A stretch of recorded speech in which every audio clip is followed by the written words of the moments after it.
नमस्कार, आप देख रहे हैं आज तक। आपके साथ मैं हूं सईद अंसारी। स्वागत है आपका शंखनाद में। पॉलिटिक्स क्या है पार्टनर? यह सवाल इसलिए क्योंकि पंजाब में मुख्यमंत्री कैप्टन अमरिंदर सिंह और नवजोत सिंह सिद्धू के बीच चल रहा विवाद खत्म होने की तरफ। जानकारी के अनुसार नवजोत सिंह सिद्धू ने प्रियंका गांधी से मिलने के बाद प्रियंका गांधी की बात मान ली। जानकारी के अनुसार सिद्धू को कांग्रेस में महत्वपूर्ण जिम्मेदारी मिल सकती है और 48 घंटे के भीतर इसका ऐलान भी कांग्रेस की तरफ से कर दिया जाएगा।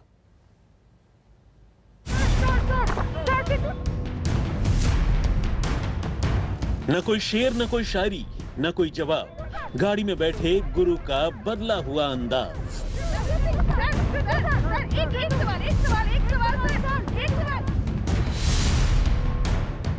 सियासी मैदान पर सिद्धू को ऐसा खामोश शायद ही पहले कभी देखा हो। हर हालात पर शेर, हर सवाल का हाजिर जवाब। लेकिन प्रियंका गांधी से मुलाकात के बाद सिद्धू बड़ी खामोशी के साथ निकल गए। बस मीटिंग से बाहर आई एक तस्वीर बहुत कुछ कह गई। पिछले कई दिनों से भड़के नजर आ रहे गुरु के चेहरे पर एक मुस्कान थी। क्या ये मुस्कान पंजाब में कांग्रेस का समाधान है? क्योंकि खुद सिद्धू ने इस तस्वीर को सोशल मीडिया में शेयर किया। लेकिन लंबी चली इस मुलाकात में सिद्धू के लिए क्या फॉर्मूला तैयार हुआ, ये अब तक साफ नहीं हुआ है, जिसे लेकर माथापच्ची का दौर जारी है। सिद्धू से मिलने के बाद प्रियंका गांधी ने राहुल गांधी से मुलाकात की। फिर प्रियंका सोनिया गांधी से मिलने पहुंची। फिर प्रियंका, सोनिया और राहुल ने एक साथ बैठक की। तो लगातार जितना लंबा मामला खिंच रहा है उतनी किरकिरी पार्टी की भी हो रही है और एक के बाद एक तारीख पर तारीख, सर्जरी पर सर्जरी होती चली जा रही है। कमेटी ने अपनी रिपोर्ट दे दी थी, पर अब खबर ये आ रही है कि कमेटी फिर से मिलेगी और एक और फाइनल रिपोर्ट तैयार हो रही है, ऐसा बताया जा रहा है। जो 2 दिन में बड़ा एक फैसला होने वाला है, उसका अनाउंसमेंट होने वाला है, उसके मद्देनजर ये कमेटी बैठक करेगी। अब खबरें हैं कि पंजाब कांग्रेस को लेकर 1-2 दिन में बड़ा फैसला हो सकता है। पंजाब में कांग्रेस नेताओं को उम्मीद है कि सब कुछ ठीक होने वाला है। वहीं बीजेपी लगातार कांग्रेस को घेरने की कोशिश कर रही है। सिद्धू बड़ा स्पष्ट कह रहा है कि किस प्रकार वहां पर माइनिंग में घोटाला हो रहा है, किस प्रकार वहां पर केबल में घोटाला हो रहा है, किस प्रकार वहां पर ट्रांसपोर्ट में घोटाला हो रहा है, किस प्रकार वहां पर ये जो शराब के ठेकों में घोटाला हो रहा है। तो ये लगातार मामले सामने आ रहे हैं। परंतु ये सारी लड़ाई असल में कांग्रेस के 10 जनपद की है, जहां पर परिवार की लड़ाई है। परिवार में सोनिया गांधी कुछ कहती हैं, राहुल गांधी, प्रियंका वाड्रा कुछ और मन है। उसके चलते पंजाब को नुकसान हो रहा है। कि जितने एडवाइस नोट आए हैं, सब लोगों की सुझावनें आई हैं। हाईकमान कैप्टन अमरिंदर सिंह के साथ बैठ करके वो चर्चा कर लेंगे और मुझे लगता है कि थोड़े दिन के बाद ये सारा मामला सुलझ जाएगा और सब लोग एक मंच पर आ करके हम काम करेंगे। हाईकमान की अनाउंसमेंट के बाद किसी भी व्यक्ति में, चाहे छोटा है चाहे बड़ा, किसी की जरूरत नहीं होगी कि उस फैसले के खिलाफ जा सके, चाहे नवजोत सिंह सिद्धू हो चाहे कोई और हो। पंजाब को लेकर चल रहे सियासी ड्रामे को लेकर केंद्रीय मंत्री हरदीप सिंह ने तंज किया। दफ्तर से आ रही खबरों को लेकर कांग्रेस को मनोरंजन कर वसूलना चाहिए। कैप्टन पंजाब लौट गए, गांधी परिवार ने मुलाकात नहीं की। फिर सिद्धू ने ऐलान किया कि वो मुलाकात करने जा रहे हैं। राहुल गांधी ने इनकार कर दिया। प्रियंका जी से उनकी लंबी मुलाकात हुई। बाकी सब चंगासी। कांग्रेस का सर्कस जारी है। उधर इस मुलाकात के बाद सिद्धू के भी तेवर बदले नजर आए। अमरिंदर सिंह पर निशाना साध रहे सिद्धू अब विरोधियों पर हमलावर हो गए। अकाली दल नेता सुखबीर बादल ने कहा कि नवजोत सिंह सिद्धू एक मिसगाइडेड मिसाइल हैं, जो किसी के नियंत्रण में नहीं है, खुद सहित किसी भी दिशा में हिट कर सकते हैं। आज पंजाब को अभिनय करने वाले की नहीं बल्कि राज्य के विकास के बारे में सोचने वाले की जरूरत है। अब सिद्धू भी कहां चुप रहने वाले थे। मुलाकात की तस्वीर के तुरंत बाद ही ट्वीट करके सुखबीर बादल को अपने अंदाज में जवाब दे डाला। आपके भ्रष्ट व्यवसायों को तबाह करने के लिए गाइडेड और लक्ष्य केंद्रित हूं। जब तक पंजाब के खंडहरों पर बने आपके सुख विलास को पंजाब के गरीबों की सेवा के लिए एक पब्लिक स्कूल और सार्वजनिक अस्पताल में नहीं बदला जाता, मैं नहीं झुकूंगा। अब सवाल खड़ा होता है कि प्रियंका ने सिद्धू के लिए कौन सा फॉर्मूला तैयार किया है और वो कौन सी जिम्मेदारी है जिसके लिए सिद्धू तैयार हो गए हैं, क्योंकि अमरिंदर सिंह लगातार सिद्धू को बड़ा पद दिए जाने का विरोध कर रहे थे। दिल्ली से मौसमी सिंह के साथ सत्येंद्र चौहान, चंडीगढ़, आज तक।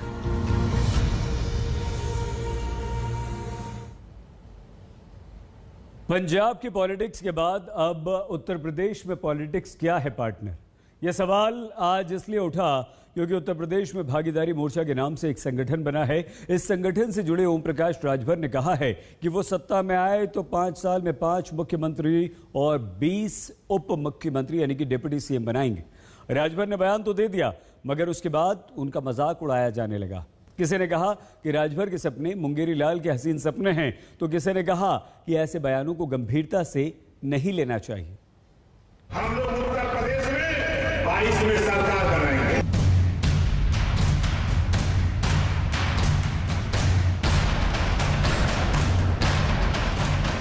पांच साल में 5 सीएम और 20 डिप्टी सीएम देंगे। तो मतलब ये कि 10 दलों से मिलकर भागीदारी संकल्प मोर्चा बनाने वाले ओम प्रकाश राजभर की सरकार आई तो 75 जिलों वाले यूपी में 5 मुख्यमंत्री होंगे और हर साल 4 उप मुख्यमंत्री होंगे, यानी 5 साल में 20 उप मुख्यमंत्री होंगे, यानी हर जिले का अपना उप मुख्यमंत्री होगा, वो भी धर्म और जाति के हिसाब से। पहले मुसलमान, फिर राजभर, फिर चौहान, फिर कुशवाहा, फिर पटेल। मतलब मुख्यमंत्रियों की रेल चलेगी, रेल। जब 22 में सरकार बनेगी तो चुनाव में 5 साल में 5 मुख्यमंत्री, एक मुसलमान 1 साल राजभर, 1 साल चौहान, 1 साल कुशवाहा, 1 साल पटेल। हम 5 साल में 5 मुख्यमंत्री और 1 साल में 4 डिप्टी सीएम, 5 साल में 5 सीएम और 20 डिप्टी सीएम देंगे। राजभर को पूरा भरोसा है कि यूपी के विधानसभा चुनाव में उनका टेम्पो हाई है। बीजेपी वाले, कांग्रेस वाले, बीएसपी वाले, एसपी वाले सब ताकते रह जाएंगे और राजभर सरकार बनाएंगे। लेकिन राजभर के बयान को बीजेपी हल्के में ले रही है। केशव तो कह रहे हैं कि इतनी हल्की बात पर क्या ही रिएक्शन दें। देखिए, मैं इसको बहुत गंभीरता से नहीं लेता। मैं मानता हूँ कि हम आपको कह दें कि हम आपको अमेरिका के राष्ट्रपति बना देंगे तो आप मान जाएंगे क्या? ऐसा संभव नहीं होता है। राजनीति में जनता बहुत समझदार है और भारतीय जनता पार्टी के प्रति जो भरोसा था वो भरोसा लगातार मजबूत हुआ है। इसलिए हम 2022 में भी 300 से अधिक सीटें जीतेंगे। कोई मोर्चा, कोई पार्टी भाजपा के खिलाफ चुनाव तो लड़ सकती है, लेकिन भाजपा के खिलाफ अभी उनको जन समर्थन मिलता हुआ कहीं दिखाई नहीं देता। उत्तर प्रदेश के ही दूसरे डिप्टी सीएम दिनेश शर्मा ने तो चुटीले अंदाज में राजभर पर तंज कसा कि जो ज्यादा योगी होते मठ बिगाड़ देते हैं। हमारे पास तो एक ही योगी हैं और वो सबको सुधार करके उन्होंने दिखा दिया है कि विकास क्या होता है। अब किसी घर में बहुत सारे बावर्ची रख दीजिए और मिलकर सब्जी बनाने लगे तो सब्जी का बंटाधार निश्चित है। लेकिन अब हर व्यक्ति किस प्रकार से सपने देखता है, मुंगेरी लाल के हसीन सपने देखता है। जिस रोज से खबर आई थी कि ओवैसी की पार्टी यूपी में विधानसभा चुनाव लड़ेगी, उसी दिन से यूपी की राजनीति में चुनावी रंग गहरा होने लगा था। ये और बात है कि राजभर और ओवैसी के बीच अभी सीटों के बंटवारे को लेकर पुख्ता समझौता नहीं हुआ है, लेकिन ऐसी अटकलें हैं कि ओवैसी 100 सीटों पर चुनाव लड़ सकते हैं। बहरहाल सीटों पर जो भी समझौता हो, राजभर के प्लान को बीजेपी मुंगेरी लाल के सपने बता रही है। देखिए, राजनीति में सपने देखने का सबको अधिकार है, लेकिन ओम प्रकाश राजभर जी की तरह मुंगेरी लाल के सपने नहीं देखना चाहिए कि जिस तरह से वो कह रहे हैं छोटे छोटे दल मिलाकर। छोटे छोटे दल में असदुद्दीन ओवैसी का भी दल है और उसके साथ सरकार जब वो बनाएंगे तो उनका कहना है 4 मुख्यमंत्री हम बनाएंगे 5 साल में और 20 उप मुख्यमंत्री बनाएंगे हम 5 साल में। तो मतलब कभी असदुद्दीन ओवैसी को बनाएंगे मुख्यमंत्री, कभी वो खुद बनेंगे मुख्यमंत्री, कभी और उनके सहयोगियों को बनाएंगे उप मुख्यमंत्री। तो ये छोटे छोटे दल मिला के जो दलदल उन्होंने बनाया है, तो उत्तर प्रदेश की जनता इस दलदल में फंसने वाली नहीं है। और मैं उनको सलाह दूंगा कि सपने देखिए, लेकिन मुंगेरी लाल के सपने मत देखिए। राजभर का बयान अपनी जगह है, लेकिन इस बात से इनकार नहीं किया जा सकता कि यूपी में छोटे दलों की अहम भूमिका होने वाली है। शायद यही वजह है कि बीजेपी हो या समाजवादी पार्टी, दोनों कोशिश में है कि ज्यादा से ज्यादा छोटे दलों को साथ में जोड़ा जाए। देखिए, जो हमारे गठबंधन के साथी के रूप में हैं वो हमारे साथ हैं और उनके बल पर हमने चुनाव जीता है। और कोई ऐसी पार्टी होगी जिसका जनाधार होगा और भाजपा के साथ जुड़ना चाहेगा तो संगठन उस पर विचार करेगा, पार्टी विचार करेगी कि उनको जोड़ लिया जाए कि ना जोड़ लिया जाए। लेकिन अभी हमारी जो मतलब पार्टी है जिनके साथ हमारा गठबंधन है, उसके बल पर ही हम 300 से ज्यादा सीटें जीत रहे हैं। इन्हीं छोटे दलों के सहारे सरकार बनाने का सपना राजभर भी देख रहे हैं। ओम प्रकाश राजभर इस बार बीजेपी के खिलाफ नया फ्रंट खोलने की कसरत में जुटे हैं। उनके मोर्चे में शामिल होने के लिए मायावती, अखिलेश यादव और सोनिया गांधी को भी खुला न्योता है। शर्त बस इतनी है कि समझौते की सारी शर्तें वो खुद तय करेंगे। लखनऊ से कुमार अभिषेक और वाराणसी से रोशन जायसवाल के साथ आज तक ब्यूरो। उत्तर प्रदेश में राजनीतिक रण की तस्वीरें तो आपने देख ली। अब हम आपको हरियाणा के फरीदाबाद में हुए रण की तस्वीरें दिखाते हैं। यहां पर एक बस्ती खाली करवाने पहुंची पुलिस के सामने महापंचायत होनी थी, मगर महापंचायत से पहले यहां पर फसाद हो गया। जमकर लाठियां बरसाई गई, पत्थर चलाए गए। देखिए।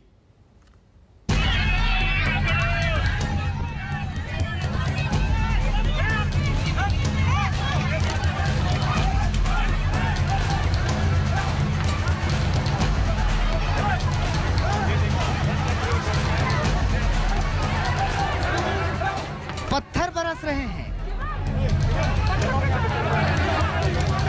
लाठियां बरस रही हैं, चीख पुकार मची है। कोई पुलिस को मार रहा है, किसी को पुलिस मार रही है। हंगामा बरपा है, हजारों की तादाद में आक्रोशित लोग हैं। कुछ महिलाएं लाठियां खा रही हैं, कुछ महिलाएं पत्थर बरसा रही हैं। कोई पुलिस को घसीटे जा रहा है, किसी को पुलिस घसीटे जा रही है। फरीदाबाद में खोरी बस्ती जंग का मैदान बनी हुई है। दरअसल 6 हफ्ते के भीतर खोरी बस्ती में अतिक्रमण को हटाने के लिए सुप्रीम कोर्ट ने आदेश दिया था। इसी आदेश के विरोध में यहां पर किसानों की महापंचायत होनी थी। किसान नेता गुरनाम सिंह चडूनी को भी यहां पहुंचना था, लेकिन पुलिस ने उन्हें रास्ते में ही रोक लिया। लाठीचार्ज करना गलत है और इन लोगों को जो है इनके विस्थापन का करना चाहिए, क्योंकि जो लोग धरती पे पैदा हुए हैं वो धरती पे रहेंगे। तो ऐसे लोगों पे को लाठियां मार के भगा देना कोई बात नहीं है। लोकतंत्र है, अपनी आवाज उठा रहे हैं तो उनको सुननी चाहिए उनकी। इधर पुलिस ने खोरी बस्ती को छावनी में तब्दील कर दिया था। महापंचायत को रोकने की इस मुहिम में एकाएक हंगामा बरपा और पत्थर चलने लगे। लोगों को काबू में करने के लिए पुलिस ने भी लाठियां भांजनी शुरू की और उसके बाद जो हुआ वो तस्वीरें आपके सामने हैं। सचिन गौर, फरीदाबाद, आज तक।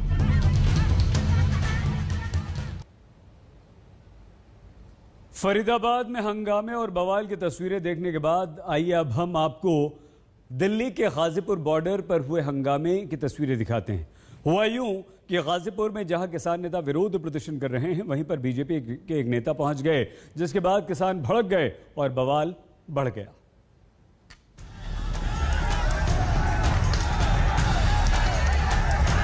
दे रहे उनको, मतलब मंच पर कब्जा करके स्वागत करेंगे।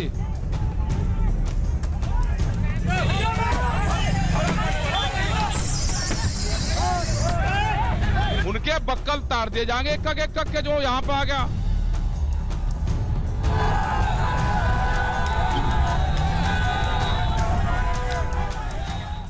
गाजीपुर बॉर्डर की सियासत में बढ़ रही गर्मी की ये तस्वीर है, जहां प्रदर्शनकारियों की भीड़ कार को चकनाचूर करने पर आमादा है।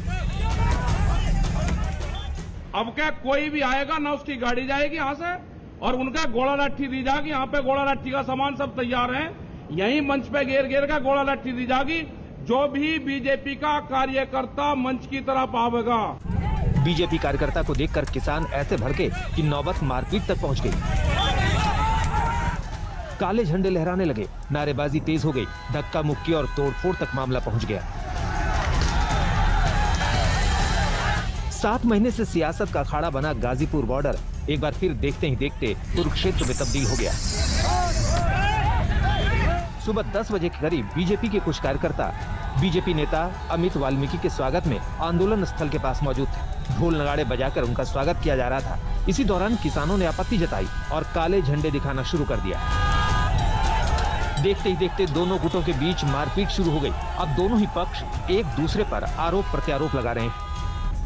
हम लोग बहुत शालीनता से खड़े हुए थे। इतने में वहाँ राकेश टिकैत जी के जो गुंडे हैं वो सभी आए, तलवार भाला और जितने भी उस तरह का सामान हो सकता है जिससे वो आक्रमण कर सकते हैं। हमारी कितनी बहनें चोटिल हो गई, जो अभी हमने फ़ोन किया वो आने की कंडीशन में नहीं है। एक स्वागत के बहाने से वहाँ पर हुड़दंग किया गया, किसानों के साथ बदतमीजी की गई और खुद ही एक षड्यंत्र के तहत अपनी कारों के शीशे तोड़कर ये जो इतना बड़ा मामला करने का प्रयास किया गया है, तो ये षड्यंत्र भी सरकार का जो है कामयाब होने वाला नहीं है। मामला इतना बढ़ गया कि पुलिस को बीच बचाव करना पड़ा और किसी तरह से बीजेपी नेताओं को वहां से बाहर निकाला गया। वहीं किसानों का कहना है कि पुलिस की मदद से बीजेपी नेता किसानों के मंच तक पहुंचे और माहौल खराब करने की कोशिश की। वहीं किसान नेता राकेश टिकैत ने धमकी भरे अंदाज में कहा है कि ऐसा करने वालों को बख्शा नहीं जाएगा। अगर आना है तो बीजेपी छोड़ कर आ जाओ, मंच पे स्वागत करेंगे उनका। लेकिन ये दिखाना कि हमने गाजीपुर का जो मंच है उस पर अपने झंडे लगा के कब्जा कर वहां स्वागत करा, उनके बक्कल तार दिए जाएंगे एक के जो यहाँ पे आ गया। पूरे प्रदेश में कहीं नहीं जा सकते वे, याद रख लेना। झंडे लगा के मंच पे कब्जा करेंगे वे, झंडे लगा के उनका इलाज करेंगे। शाहरुख खान की दे रहे उनको, मतलब मंच पे कब्जा करके स्वागत करेंगे। इसको रोड को ब्लॉक करें ऊपर से, वे फिर वहां को आएंगे ना सारे के सारे। पुलिस फोर्स की मजबूती में हुआ, पुलिस के लोग वहां पे थे, मंच पे कब्जा करना चाहते थे, झंडे लगा के स्वागत करना चाहते थे, ये दिखाना चाहते थे कि गाजीपुर बॉर्डर पे हमने मंच पे कब्जा कर अपने लोगों का स्वागत करा। अगर मंच इतना प्यारा है तो इसमें शामिल हो जाओ ना, ऐसी बीमारी पार्टी में हो क्यों? गाजीपुर बॉर्डर पर किसान अपनी मांगों को लेकर डटे हुए। सियासत रोज नई करवट बदल रही है, जिस पर धमकी और हिंसा का तड़का बीच बीच में लगता रहता है। कुमार कुणाल, गाजीपुर बॉर्डर, आज तक। पश्चिम बंगाल में चुनाव खत्म हो गए, ममता बनर्जी की सरकार बन गई, लेकिन बंगाल में हिंसा वाला दौर बिल्कुल नहीं थमा। चुनाव के दौरान जो हिंसा हुई थी उसकी जांच करने के लिए दिल्ली से मानवाधिकार आयोग की एक टीम बंगाल पहुंची, लेकिन टीम को जादवपुर में लोगों ने घेर लिया। उसके बाद फिर क्या हुआ, देखिए।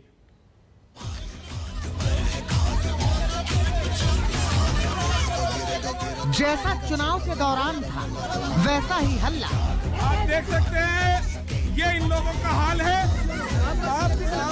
वैसा ही हंगामा और वैसी ही मारपीट।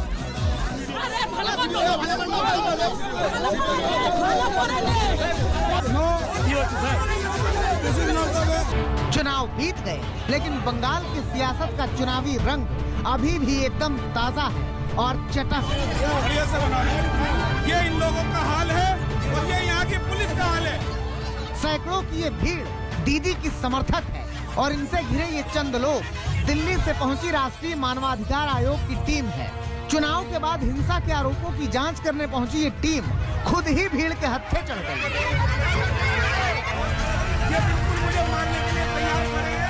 एनएचआरसी की टीम के साथ सीआईएसएफ के जवान भी थे, इनके हाथों में बंदूकें भी थी, लेकिन भीड़ को ना तो एनएचआरसी से कोई मतलब, ना सीआईएसएफ के जवानों से। टीम के रास्ते घेर लिए गए, इनके काम में भरपूर अड़ंगा डाला गया और इन्हें इलाके से बाहर भगाने की कोशिशें की गई। ये सब हुआ राजधानी कोलकाता से सटे जादवपुर में। आप देख सकते हैं ये इन लोगों का हाल है और ये यहाँ की पुलिस का हाल है। पुलिस यहाँ पर थी, लेकिन जिस वक्त इन गुंडों ने मेरे साथ के इस तरीके का व्यवहार शुरू करा तब पुलिस यहाँ से गायब हो गई। पुलिस ने इनको मौका दिया जानकर। टीम की अगुवाई कर रहे एनएचआरसी सदस्य आतिफ रशीद ममता समर्थकों की भीड़ के इस रवैये पर कई बार बिफर पड़े। उन्होंने बार बार भीड़ के बीच से अपना रास्ता बनाने की कोशिश की, लेकिन लोग कुछ सुनने के लिए तैयार ही नहीं थे। आप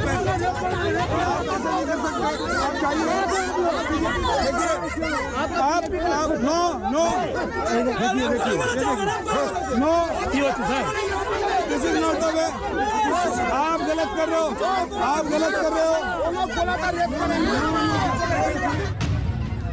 एनएचआरसी की टीम को घेरने वालों में ज्यादातर महिलाएं थीं। महिलाओं के आगे होने की वजह से सीआईएसएफ की टीम भी ज्यादा कुछ नहीं कर पाई।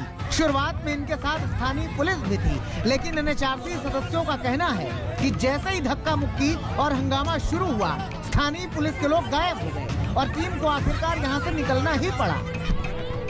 बंगाल में चुनावी नतीजों के बाद आरोप लगे थे कि बीजेपी कार्यकर्ताओं को चुन चुन कर निशाना बनाया गया। आरोपों की जांच के लिए कलकत्ता हाई कोर्ट ने मानवाधिकार आयोग के सदस्यों समेत एक कमेटी का गठन किया था। समिति के सदस्य पिछले 3-4 दिनों से प्रभावित इलाकों का दौरा कर लोगों से मुलाकात कर रहे हैं, लेकिन जादवपुर में हिंसा के आरोपों की जांच कर रही टीम ही हिंसा का शिकार हो गई। बीजेपी इसे ममता सरकार का असली चेहरा करार दे रही है, तो टीएमसी हिंसा के आरोपों को ही नकार रही है। पुलिस और गुंडा, तृणमूल का गुंडा एक साथ काम कर रहा है, उसका पता उसको चल गया और उस एरिया में एनएचआरसी को विटनेस देने के नाते 40 घर का खत्म कर दिया। और बंगाल को जनता अगर मारना है, बेइज्जत करना है तो नेशनल ह्यूमन कमीशन को नहीं करता है, वो करना है तो मारते हैं तो असली के मरते हैं। ये सब झूठा इल्जाम है। बहरहाल इस हंगामे और बवाल के बीच एनएचआरसी की टीम ने हिंसा प्रभावित कई इलाकों में जाकर अपनी रिपोर्ट तैयार की है और ये रिपोर्ट आज कलकत्ता हाई कोर्ट को सौंप दी जाएगी। कोलकाता से सूर्याग्नि रॉय के साथ आज तक ब्यूरो। एक बहुत छोटे से ब्रेक के लिए यहां पर हम रुक रहे हैं। जब लौट कर आएंगे तो आपको बताएंगे देश के कुछ हिस्सों में सूरज आग उगल रहा है, जबरदस्त गर्मी पड़ रही है, हाई गर्मी। देखते रहिए आज तक।